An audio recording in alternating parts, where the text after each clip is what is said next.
And it's going to be a conversation between Barbara Thau, Features Editor, CO, U.S. Chamber of Commerce, and Lisi Manriquez, VP of Scrubs at Fabletics. Can you guys hear? You guys here? So I'm so happy to be here with Lisi. Lisi, thank you, everybody. Manriquez, who leads Scrubs for a little brand called Athletics, which surpassed $1 billion in sales in 2025. So what is Scrubs? So Scrubs was launched in 2023 to fill a void in the market for apparel, for healthcare apparel that was stylish, that was high quality, but also affordable.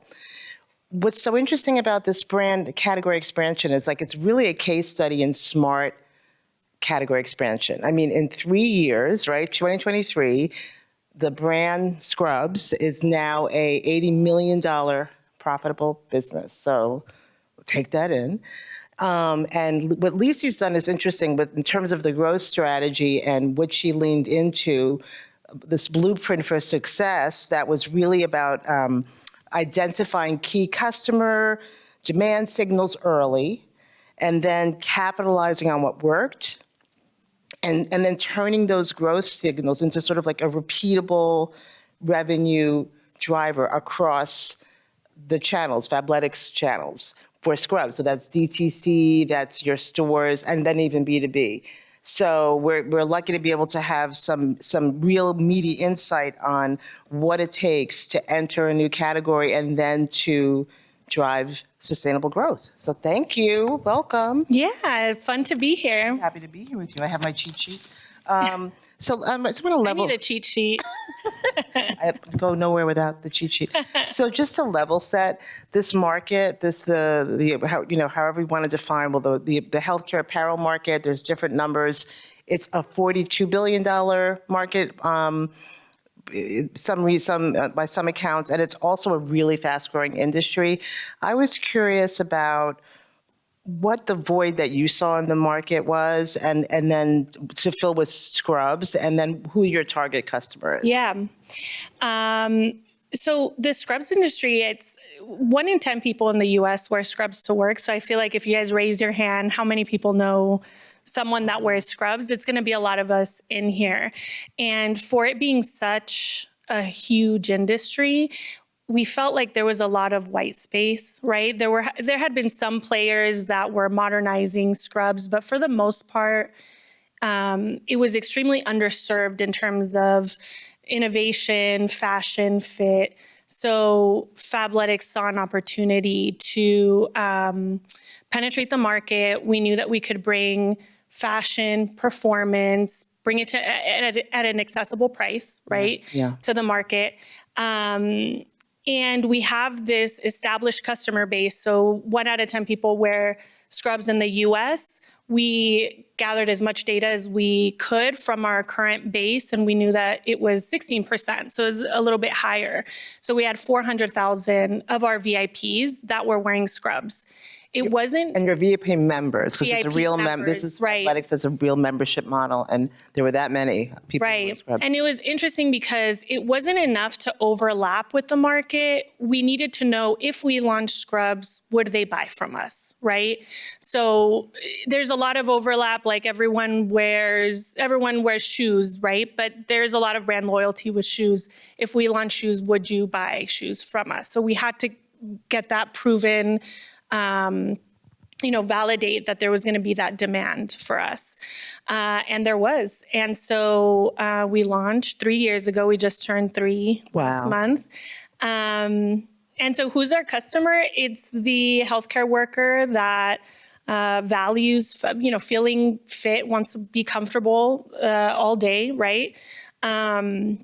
But it's a huge industry, and you think about Scrubs and nurses or, people on ER, but the industry is shifting to where if you can wear Scrubs, people are going to wear Scrubs. We have estheticians, dental hygienists, And that editors. you talked about that, the product extension, and what was one of the successes is your disciplined approach to product Yes, expansion. Can you right. talk a little bit about that? Yeah, so we didn't want to launch with a huge assortment, right? We wanted to, I tell my team, like lean and mean is what we want our assortment to be.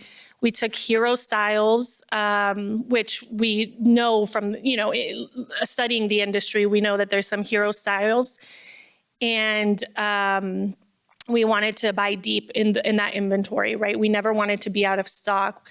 We didn't want to buy too much so that the assortment was too wide and then we wouldn't be able to keep in stock. Yeah. Lo and behold, we sold out like 2 weeks after launching. So we're like, holy shit, we're gonna need more product.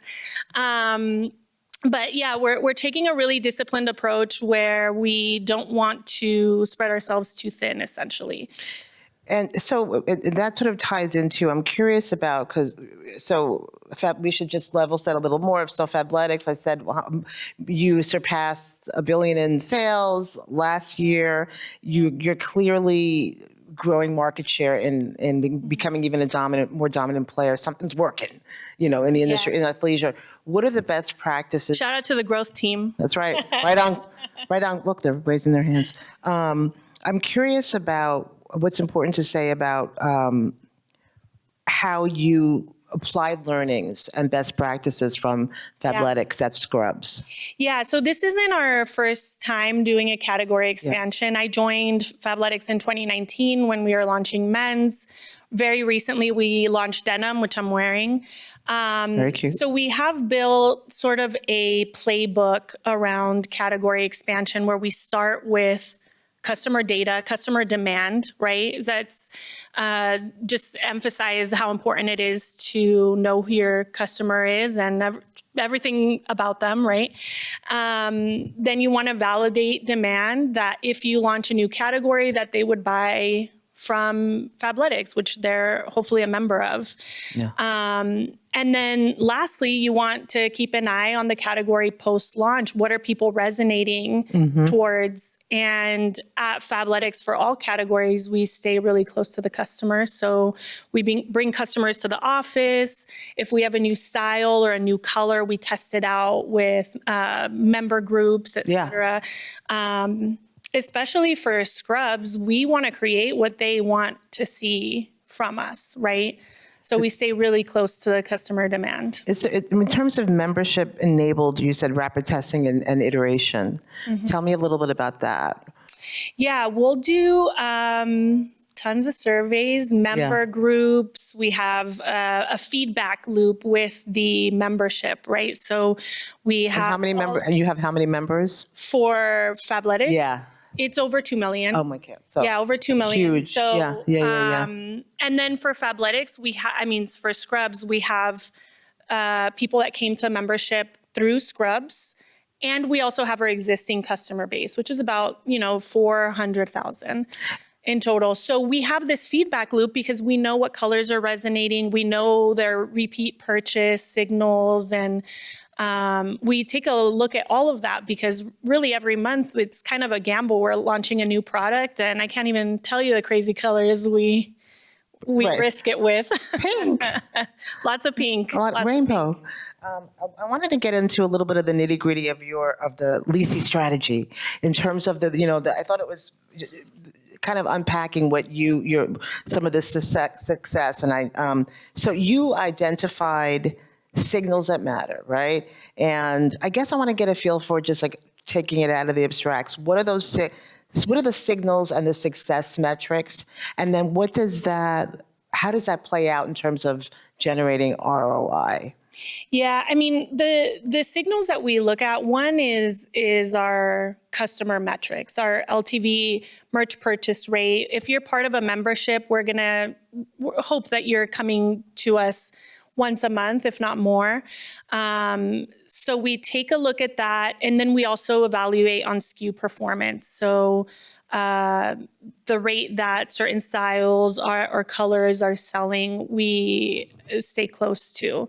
And then lastly, we have one of the benefits of having a membership model is that we have a loyalty program where we they're leaving product reviews. So we're definitely keeping strong tabs on customer feedback.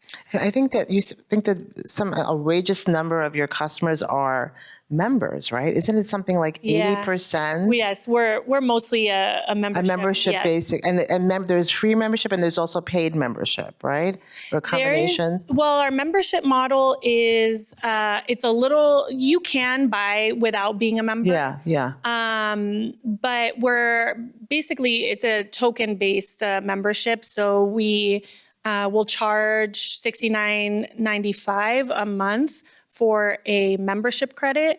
And with that credit, you can buy anything up to $100. So you can buy a scrub set or a jacket. Activewear is all of the same membership. And then if you don't want to be charged that month, you just skip the month. So you can skip as many months as you like. Possible. So that's where you're getting the free part of the membership is like, you don't have to be charged each month. And then if you are, you get this credit that you can use towards high value items. And let's talk about the B2B opportunity. How that, this is a market that's a repeat business. It's a consistent business, medical apparel, right? Or however you call it. Yeah. What's been the opportunity there for the B2B? Yeah, B2B, really, I feel like we're just scratching the surface. It goes in tandem with our D2C business. Yeah. About 60-70% of scrubwear is in the US buy their own scrubs, and then the other chunk are provided scrubs. They're uniform, right? Right. So it's not just the B2B, but it's also wholesale. We're in Scrubs and Beyond, which is one of the largest. It is the largest scrubs distributor. So taking a look holistically to serve customers that want to feel scrubs in person, or they're more digitally driven. And then we're attending conferences. We're selling to clinics. Industry conferences. Conferences. We're selling to dental offices, people that are buying to stimulate, their... What's the scale play there, right? Isn't that just a massive opportunity for scaling? It is massive because what we have found is that the repeat purchase rate for B2B is like 75% in a year. So it kind of makes sense, right? If you're a small clinic, you get your logo embroidered on these. You work with these people that are doing with the group order team that's doing white glove service for your office. It's going to be a lot easier for you to go back and put a reorder in, right? So I think B2B, it's one of my excitements at work. I think that there's a lot of opportunity there. Huge opportunity. I'm curious about customer acquisition. Your Scrubs is now a profitable D2C brand, and we know, this is such an intractable and very difficult, customer acquisition trends and how expensive it is and how it's changing.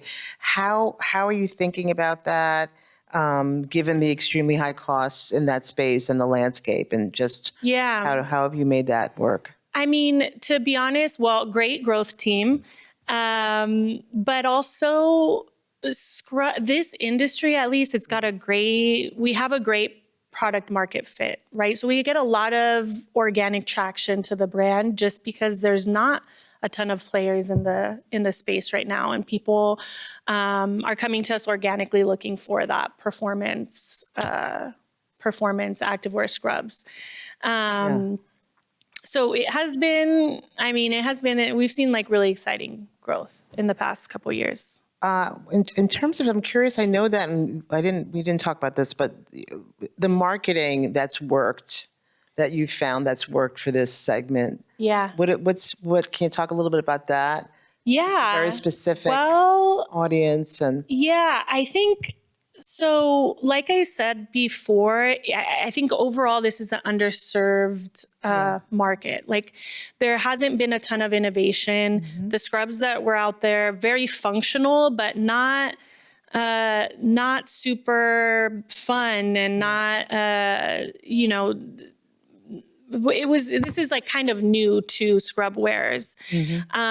We are at the core a color driven business. So if you think of your Yeti, Le Creuset, two of my favorite brands. Yes. We come out with new colors every month, and that has really driven the traffic in the business. So people are just excited to have new colors, like wear, cute stuff to work for the first time. So at its core, it's color driven marketing. It's so interesting that you mentioned Yeti and like the Stanley, and you see the trend of workwear that got cool. You know what I mean? Like even outside or brands like Crocs and other brands that were, Stanley was like a construction guy's mug for not mug, thermos, and then it became this hot cool thing, and it's sort of like, this is interesting. It is. It's a growth opportunity. I always thought about Yeti like Fisherman's brand, and now I'm like walking around with my cute Yeti matching my There's all that. Yeah. So I have to watch time here. So curious about what trends you're seeing, kind of macro holistically, and growth opportunities there for the brand, and what your trends in the consumer market, trends in the retail, wherever in the universe. What are you seeing that can lean into your growth? So really for us, I think that the greatest place for us to scale is just our core business. I feel like there is a long runway here. There's going to be tons of more jobs created in healthcare. So we're, the outlook is pretty good. I think it's like 8% CAGR. So I think for us, B2B, of course, but it's really our core business. We've seen a tremendous amount of success. So it's just keep doing what we're doing. Yeah. Do you think of the brand being, a standalone at some point in some ways? Is that something, its own scrubs? No, not really. I don't think so. I mean, we've thought about doing scrubs pop-ups before, but really at our core, we are part of the Fabletics ecosystem, and it is one of the things that sets us apart. It's like we have scrubs. We also have men's, women's activewear. We have accessories. We align on colors so you can, wear a cute jacket with your scrubs. And I think it's a huge value add to be part of the Fabletics ecosystem. Absolutely. I was curious about what a surprise. I just thought about this question.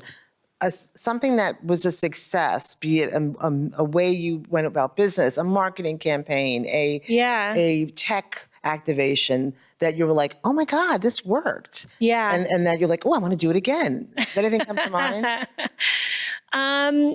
We have seasons, so knowing the customer and knowing what they expect from you is interesting. So we go really big on Nurses Week, which is coming up. So if you know a nurse, Tom, happy Nurses Week on May 6th. For us, it has been really getting into I think conferences have been huge because you're really getting in there with not only the scrub wares, but also the companies that are serving scrub wares. And to be in those conversations has been really invaluable. So partnering with companies that they're really familiar with, like nurse.org or different, that has been really helpful because, again, it's so important to know your customer, and that's a way we get there. And really embedding yourself into the industry, right? Yeah. And then you really get a feel for that. You couldn't tell me I wasn't a nurse, but then I'm just kidding. Really embedding ourselves has been really, it has been critical. What you and I were talking about AI. We're like, we're so sick of AI. But I'm going to ask it. You can say anything. Maybe I'm thinking of in terms of a best practice, because I don't know. I mean, Lisi and I, not to speak for you, I think there were a little AI like, ugh. But is there anything? AI fatigue. Yeah, AI fatigue, AI hate. No, I'm kidding. But, AI is here to stay. But is there any hack because I think that there's so much noise, and I'm always curious to hear for a business audience this is how this has been useful for me. It could be personally, it could be your team, it could be a little thing, or I'm just curious. Yeah. I mean, Honestly, we've been using it a lot to up level some of our teams. So our group orders team has been using AI to Oh, yeah. just get since we are so strongly a D2C business, B2B has been a little new for us. So we've been using it to build out our tools there. But really, I mean, every team is using AI right now to save time, hours and hours a week. So it has touched every part of the business. But I think it's also, that's an important point. I think it's like the unsexy stuff that's really where it's helpful. Yeah. I mean, it's helpful other ways too, but that's enough. There's not enough you can say about that. And lastly, growth opportunity, what's coming up for Scrubs that we should be excited about? This is our Super Bowl season right now. So This is Nurses Week? Nurses Week is our Super Bowl season. I'm also really excited about our launch of College Shop. So we recently launched College, and that is cross-brand. So women's, men's, and scrubs are sold in, for we have like a college. students? We have a College Shop with right now it's like 160 schools live. So you can get scrubs with your embroidered, Arizona State logo or whatever, and that has that's really exciting. So not necessarily for medical professionals, but for college kids who want to wear scrubs? Is that what you're saying? It's for students. Students in the medical. Yeah, okay. well, it's for anyone. I mean, if you want to wear a college T-shirt or something, we have a college T-shirt. Okay. So it's we have women's, men's, but we also have scrubs. It's a cross-category launch, which has been fun to watch. Oh, that is fun. Yeah. Well, this has been fun. Thank you so much. Yeah, thank you.